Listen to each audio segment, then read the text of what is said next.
নমস্কার, নির্বাণ কিচেনে আপনাদের স্বাগত। আজ আমি বানাবো ভেজ সোয়া রাইস। এটা কিন্তু খুব হেলদি খাবার। এর জন্য আমি এখানে ক্যাপসিকাম কুচি নিয়েছি, রেড বেল পেপার, গাজর কুচি, বাঁধাকপি, বিনস, পেঁয়াজ কুচি আর কর্ন নিয়েছি, আর রসুন কুচি নিয়েছি। এখানে আমি সয়াবিন বয়েল করে নিয়েছি। এবার আমি কড়াইতে একটু সাদা তেল দিয়ে দিলাম। এর মধ্যে আমি সয়াবিনগুলোকে একটু লাল করে ভেজে তুলে নেব। পরিমাণ মতো নুন দিয়ে দিয়েছি।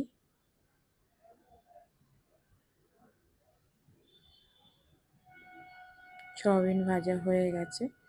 এবার আমি কড়াইতে আবার একটু তেল দিয়ে চপড রসুন কুচি আর পেঁয়াজ কুচি দিয়ে দিলাম। এটা আমি একটু হালকা ফ্রাই করে ওর মধ্যে আমি কেটে রাখা সবজিগুলো দিয়ে দিলাম।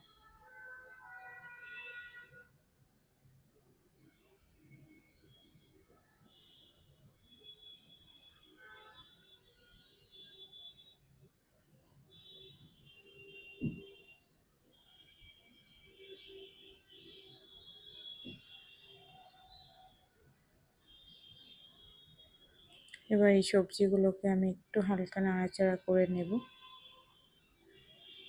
এর মধ্যে আমি স্বাদ মতো নুন দিয়ে দিলাম।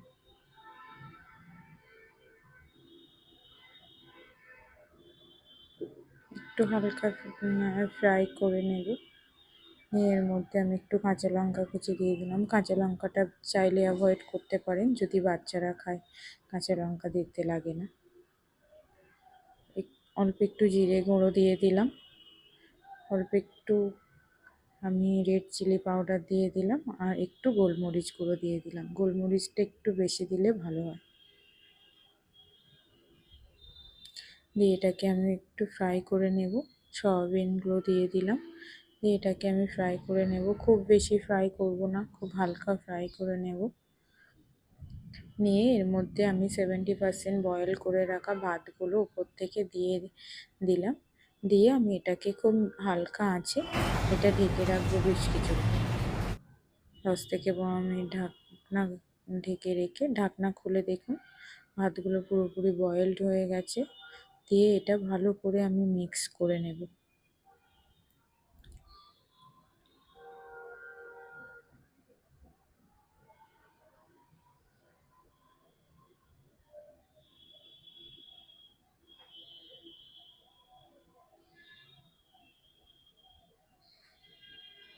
এখানে আমি স্বাদ মতো নুন দিয়ে দিয়েছি। দিয়ে এটাকে আমি ভালো করে মিক্স করে নেব। এর মধ্যে একটু বাটার দিয়ে দিলাম, আপনারা না চাইলেও ঘিও দিতে পারেন, দিলে ভালো লাগবে।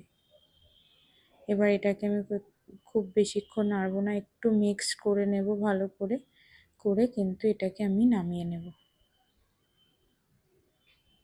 এটা কিন্তু বানাতে খুব বেশি টাইম লাগে না, চটজলদি হয়ে যায়।